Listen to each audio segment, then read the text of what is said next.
Good evening, I'm Pinky Webb. Tonight we ask the questions, we tackle the issues, we clarify matters, and we get on point.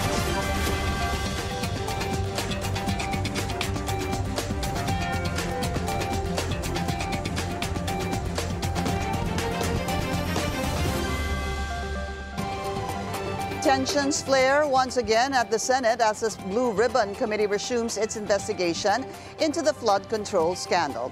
Under scrutiny, a string of allegedly anomalous projects and supposed collusion between contractors and politicians. Let's get on point with Senator J.V. Ejercito, who joins us on the line. Senator J.V., good evening. Welcome to the show, and thank you so much for your time. Hi, Pinky. Good evening. Nice to be back on point.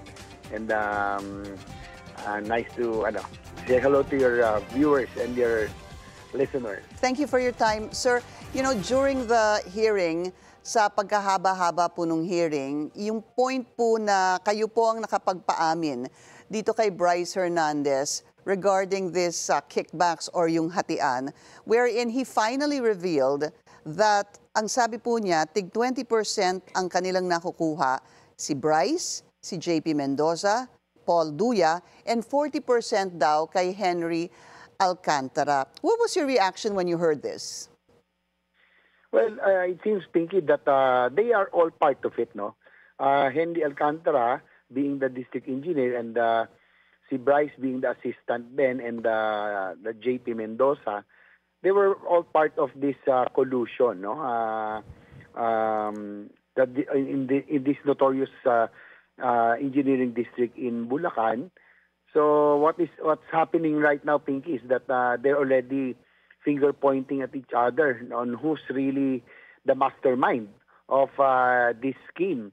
And the good thing about it, Pinky, as you said, kahit paano umamin si Bryce about yung sharing. And the previous hearing under Senator Marcoleta back then, they umamin din siya, no, that they really existed, the ghost projects, and it was him and JP Mendoza that really had this modus, but under the instructions of DE Henry Alcantara. That's according to Bryce. Yeah, so actually that's where I wanted to go, because from the time that I was watching the hearing today and even during the House hearing, and I believe even the previous hearing at the Senate, in my mind, sir, and you are free to correct me if I'm wrong, is that it seems that all the questions are mostly asked kay Bryce Hernandez po at hindi po sa kanyang boss, si Boss Henry. Bakit ho ganon? Parang lumalabas parang mas bida, sabihin na lang po natin, si Bryce Hernandez kaysa sa kanyang boss na si Henry Alcantara. I would think that, Henry Alcantara is also part of it, no? But he was honest enough to admit that he was negligent. Sa tingin ko, Pinky, in other words, tamad lang siya, that as long as he was getting his fair share or his portion, he was already happy, no? And he admitted signing these papers, even if he didn't know that those projects were not really constructed. So I think my feeling is that it was really Bryce Hernandez and JP Mendoza that really knew the details and operation, and even Sally Santos of Sims Construction, which got a lot of projects from the district office and did a lot of the ghost projects. According to her, that she was forced to lend her license to Bryce Hernandez and JP Mendoza kasi po in-house nga daw. Meaning in-house, ano lang yan, paperworks, so there's no actual project, but she was forced to lend her license of the fear of not being able to get any more contracts. So being a contractor, she had no choice but to lend her license to them for their use. Right. So sa kanila po, ang lumalabas ho kasi, magkakampi si Bryce Hernandez at si JP Mendoza versus Henry Alcantara. That's how I'm seeing this actually unfold. Because you have Bryce Hernandez saying that he did everything upon the instructions of Boss Henry. When si Henry Alcantara naman po, ang tinatanong, ang sinasabi naman po ni Mr. Alcantara, wala nang sinabi itong si Bryce Hernandez, kundi si Boss Henry at si Boss Henry. Sa kanilang dalawa ho ba, sino ang inyong mas pinaniniwalaan? Well, it's difficult because I think both of them are guilty. It's just a matter of weighing who is the most guilty among them, kung sino talaga yung mastermind. But thinking yung isa pang I would want to ask on the next hearing, yung si J.M. Ramos, no, the engineer that refused to sign yung pong acceptance kala Bryce and J.P. Mendoza kasi nga po ghost nga daw. So I think he would be a key figure in this hearing, and that other engineer guy earlier who spoke about it, no, about ito pong modus nila Bryce and J.P. Mendoza. So yun po, and also I asked Bryce and JP how come they had to go, ba't kailangan nilang gawin yung ghost projects? Sabi ko nga, alam mo, minsan may pakinaalam naman lang pakinabang, pero ba't naman gagawin mong ghost. No? I mean, di ba, mas, at least may substandard, meron gagawin, deliver what is due, pero ito gagawin ghost. And he was saying that tumaas na daw yung tara. No? That's right. That's one more thing that we have to pursue. And kung sino talaga yung proponent, I was trying to ask who the proponents are, be it a politician or be it a higher DPWH official. So hopefully we can extract this information in the coming hearings. No? Because sir, I don't believe, yes. You can only get that from Bryce because Henry Alcantara is pleading ignorance pagka tinatanong ko may proponent, hindi ho ba? Kasi itong si Bryce ang nagsasabing may proponent, may politiko. Ito naman pong si Henry Alcantara ay nagsasabing wala akong alam sa sinasabi ni Bryce.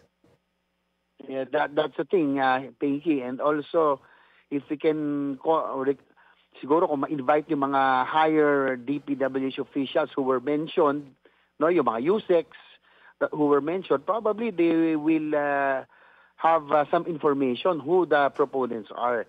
And if you would base it, Bingi, ayokong kalimutan yung testimony ni Congressman Tiangco the last time, no? That he brought some evidences that this district in Bulacan and in Mindoro, Oriental Mindoro, nag-bloat yung kanilang budget due to insertion. So we have to put the pieces of the puzzle together, hopefully in the coming hearings. Okay. Kasi I don't think people will be happy with these DPWH officials who will be prosecuted, eventually jailed. We have to know who are the proponents, who are behind them. We have to know who the politicians are, sir. Yes. I mentioned that, be it politicians, legislators, or even higher DPWH officials. I'm hoping that they will tell the truth, no? That's why sabi ko, sometimes it's awkward that they're investigating ourselves because there are suspicions that legislators are part of it. So I think the independent commission will be I'm hoping that they will do a good job in pinpointing who really are guilty over this flood project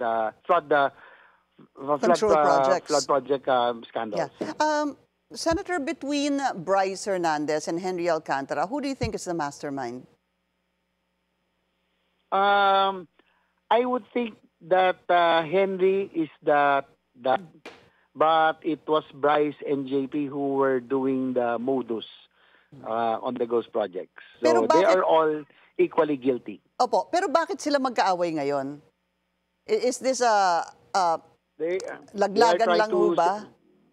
Laglagan na to. Yeah, laglagan na yan. They're trying to blame each other already for the scheme nung nahuli na sila. But when during the good times, if you remember, that they were going to the casinos together.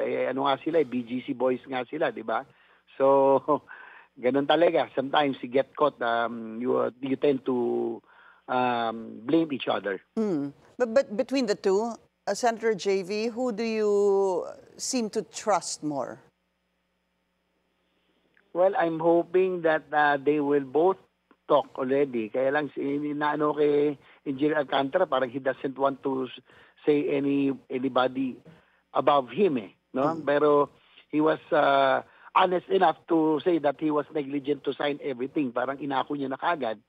But si Bryce is saying that there are people behind, yun nga, yung mga proponents. So that's whom we want to find out. And let's talk about Sims Construction, because I also noted that when you were doing your line of questioning, you were quite observant dito po kay Sally. Her name is Sally, Yes. no? Of Sims. Sally Santos.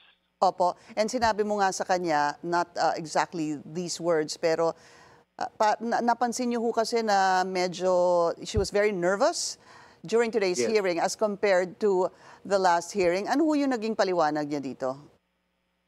Well, probably from the last hearing until now, she was jittery, she was scared, nervous. Last time, she was very confident, pointing at Bryce and JP. Sabi ko, ano bang diferensya? Sabi niya, they were there. May mga threats daw because there are cars roaming around their houses. And I think, Pinky, crucial doon yung calls din ni the conversation ni Bryce and JP with her, na which they are not, hindi lang inaamin, They pero initially it was denied it's in her affidavit. Yes. Opo. Di ba? That Nung they tinanong did niyo talk. po, sabi nila, parang, was it you who asked that They were denying, yes. Opo, ng September, nagkaroon ho ba kayo ng pag-uusap ng September, to which Bryce Hernandez was saying, I don't think so, wala akong maalala. All right, just very quickly, sir, I know I don't have a lot of time. Yung sinasabi niyo pong very important, yung sinasabi ni Congressman Toby dito po sa allegedly malaking insertion sa Bulacan, and I believe this is Oriental Mindoro. There's been obviously a leadership change in the Senate from Chis Escudero to Tito Soto as Speaker, and then, of course, the bigger story yesterday, Martin Romualdez out and Boji D in light of these leadership shakeups. What kind of advice or what should be done so that a similar incident doesn't happen again, or to kind of like establish their hold doon po sa kanilang mga respective positions? Well, Vicky, in light of these scandals, as I mentioned earlier, when I was interviewed, these leadership changes in both houses are a good start. It's a reboot, so to speak, because both houses are on fire, no? Because of these scandals, nagsiraan na rin yung both houses. I'm hoping that we can move forward, and maybe if you notice my line of questioning, I wanted to find out the modus, because in aid of legislation on what we can do to pass, what we can pass and do, so that there will be safeguards in the future that these scandals or this kind of modus will not happen again. Because we're talking about billions already, Pinky, that we are losing, not to corruption. Sabi ko, mas mabuti pa, di bali na I mean, if compared to these ghost projects, basta meron delivery. Di ba? I heard you say that. Yeah, pero this one's, I said that imperial levels na ito. Imagine. Pero parang, Senator, when you actually said that, to be quite honest, I disagreed. I know very idealistic. Pero talagang, naintindihan ko po yung inyong linya doon na grabe na kasi talaga pag ghost. Pero talaga kahit substandard, hindi po natin dapat parang let's not set the bar low.